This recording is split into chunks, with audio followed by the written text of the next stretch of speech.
Mr. Khan, thank you for being with RT. If I could begin by asking, what are the chances of your party winning these forthcoming general elections? As a sportsman, I always think that I will win, even when, and most of the time I've lost. But this time I'm prepared the best. I mean, this is the best preparation of my party. We have good candidates. We are prepared now for government. We have a manifesto, a 100-day plan. And so it's the best we've been prepared. Therefore, I'm more optimistic than ever that I think this time we will win. What are other major factors? The other factors are that corruption has become a major issue. And corruption has become a major issue, because of social media. Social media has exposed corruption, which the mainstream media would not before. And secondly, we have had two campaigns. One was a protest of Dharna in 2014, and then was the whole Panama case, where we were in the field and it was in the Supreme Court, we had rallies. So this time you have a very politically aware public going to the polls. Never was there such a public so aware of all the issues as there is today.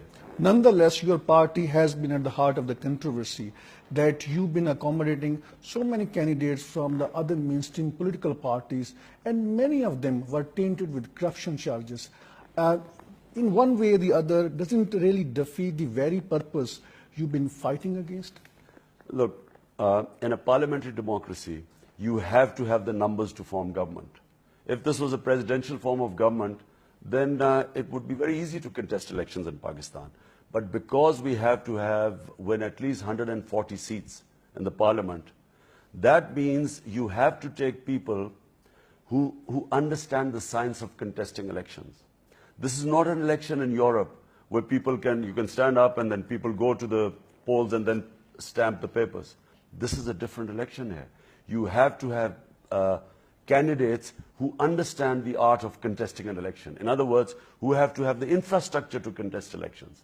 So on a polling day in a rural constituency, unless you have about 2,000 trained workers, you cannot contest an election.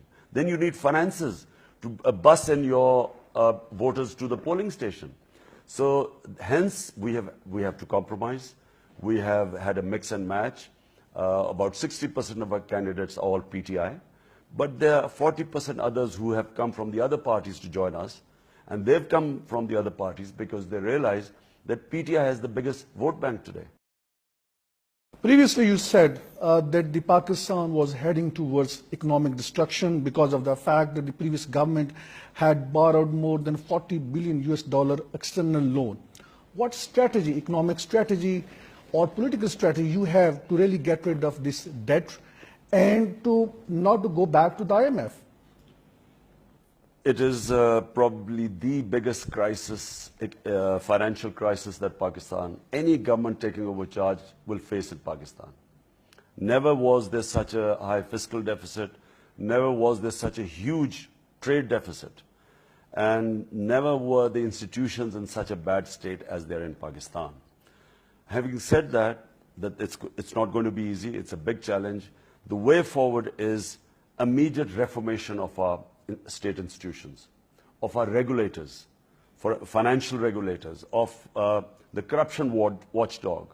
Corruption is one of the biggest problems. We do not have enough money to pay for our expenditure. And to cut corruption and to raise revenues, we have to fix those state institutions, the FBR, which raises revenues, NAB, which tackles corruption, strengthen them, improve institutions, improve governance to bring in investment. And in a nutshell, we have to reform ourselves. We have to reform our state institutions to be viable, to have enough money to develop our human beings. The other challenge is to spend money on our human beings, on our children, on their education, on health, on clean drinking water, on employment.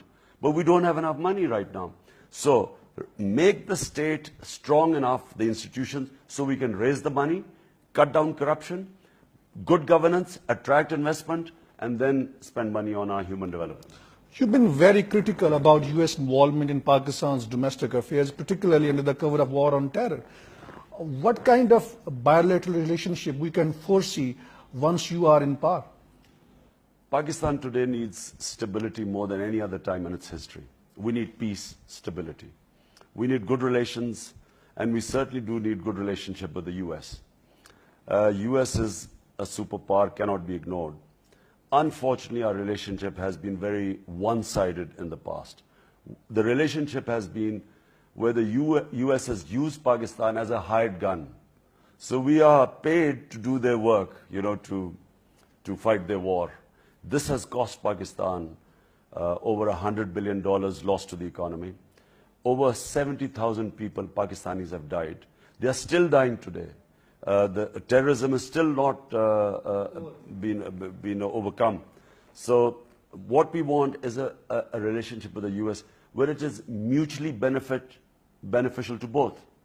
It's not a one-sided relationship like it's been. What kind of shape of those relationships you foresee? Well, Pakistan, for instance, in Afghanistan, the U.S. has been stuck in a quagmire for 16 years. And that's mainly because it's a one-dimensional approach in Afghanistan, which is military solution. Where Pakistan should help is not in doing more in terms of military, because Pakistan has already damaged itself enough from fighting the U.S. war. What we should do is, we should help U.S. in peace settlement, in a political settlement in Afghanistan. Pakistan do whatever it can in helping these peace talks. And whatever leverage Pakistan has over Taliban should be used there, rather than being ordered to fight the Taliban, because the war is not ending in Afghanistan. So for 16 years, the war has gone on. What kind of strategy you have whereby you can help Americans to resolve this 17 years long insurgency? Firstly, the Americans should have learned from the Soviet experience. The Soviets would probably best guide the Americans that military solution is not an answer in Afghanistan.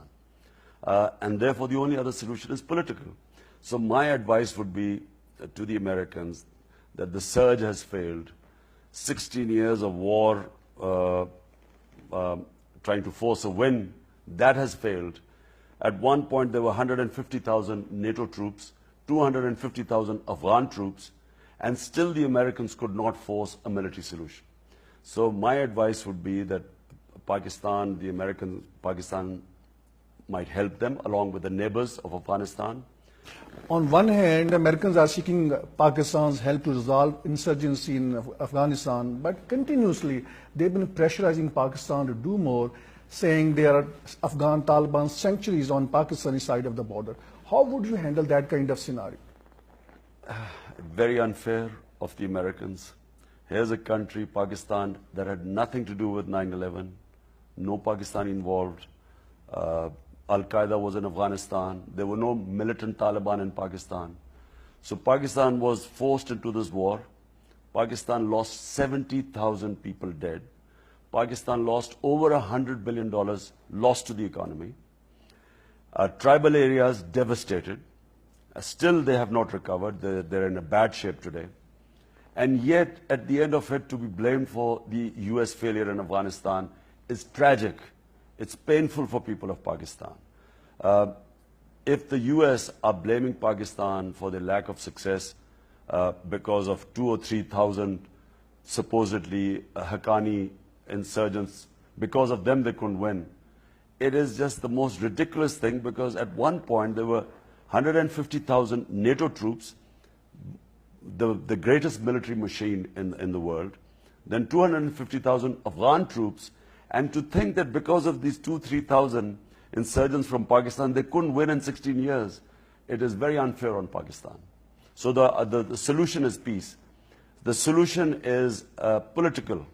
It is getting all the players, the neighbors of Afghanistan, and whatever leverage Pakistan can have on the Taliban, to put them in a dialogue, on a table, and have a political solution. There is no solution but political solution.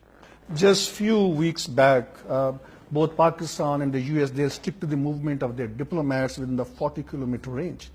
And at the heart of the behind the scene, there is a controversy, there is a row between both countries that the American embassy in Islamabad, they have launched some sort of espionage network.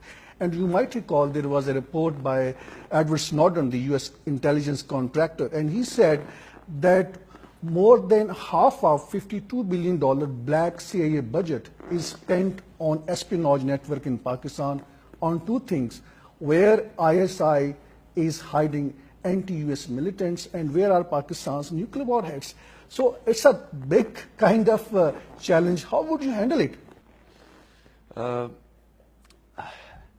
Change the nature of relationship between the US and Pakistan. The US has looked upon Pakistan as an ally at one point and then as an enemy at the same time. So it's the only time in history I can recall where an ally keeps bombing you the same, it's ally. I mean, the drones were bombing, killing Pakistani people, causing collateral damage in Pakistan territory.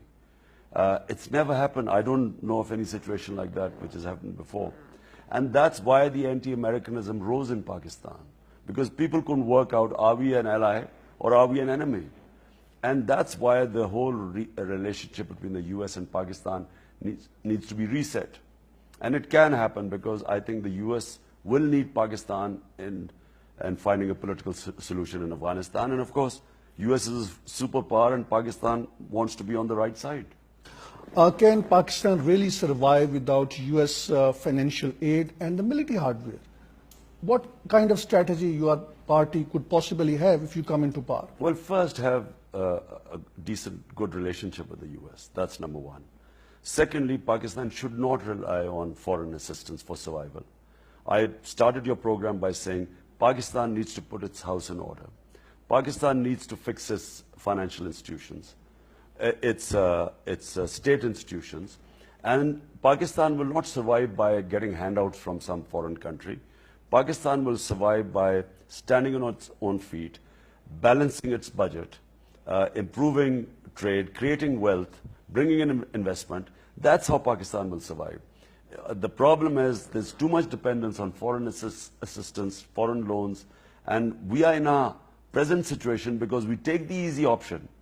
We lose our independence, and at the same time, we do not do the required structured changes, the reforms that need to be done in Pakistan. Realistically speaking, will Pakistan be really able to have a genuine independent foreign policy? Because US influence has been there. It's a decades long. It's not going to go away within a matter of weeks or months. I think the world is changing. The world is changing fast. It used to be two superpowers, then became one superpower. Now you have emerging other powerful countries. China has emerged. The Russians looks like they're getting stronger. So anyway, the world is no longer the same where one country, one strong power can force other countries to go against their own interest. My objection to our Pakistan-US relation was that Pakistan was required to do things that went against our national interest, that went against the interest of the people of Pakistan. That should not happen. Foreign policy should be where the interests of your people are protected, but not where you go against their interests. Possibly you are going to rule over a country which has a history of repeated military takeovers, and then there have been allegations of military interference behind the scene. How you are going to handle it? Pakistan, the political thinking in Pakistan has evolved. In the old days, a democratic government would flounder and you would have military come back. And it started off because Pakistan was a security. It started off as a security state. There was a threat that will Pakistan survive with a neighbor 7 times its size, a hostile neighbor, because we started on a bad footing. And so the fear of survival made the security more important. And therefore, whenever the security forces felt that the democratic governments were floundering, they would take over. But now, as we sit in 2018, Pakistan's political thought has evolved to a point where everyone realized there's a consensus, even amongst the military, that martial law is not an option. So therefore, I do not think that we will have those fears again. When you have very incompetent, corrupt governments, then they lose space to the military, which is far more organized, more efficient. It's a strong institution. But it's because of the failure of democratic governments to perform. The only strength, the power of a democratic government comes through its performance. If it performs, it helps the people get attached to the government. That is its strength. On a lighter note, towards the very end of our interview, what could be possibly your first order as a Prime Minister of Pakistan if your party wins the elections? You know, I haven't really thought about it, and there is a reason for it. My conditioning is as a sportsman. A sportsman does not think he's winning until the last ball is bowled. So until I win, obviously we have a plan, but until, we win this election, only then will I start thinking of what will be. But you have a 100 days plan. We have a 100 days plan, but you talked about the first move. The first move will be once we realize that we are winning the election. Thank you very much for your time, Khan sir.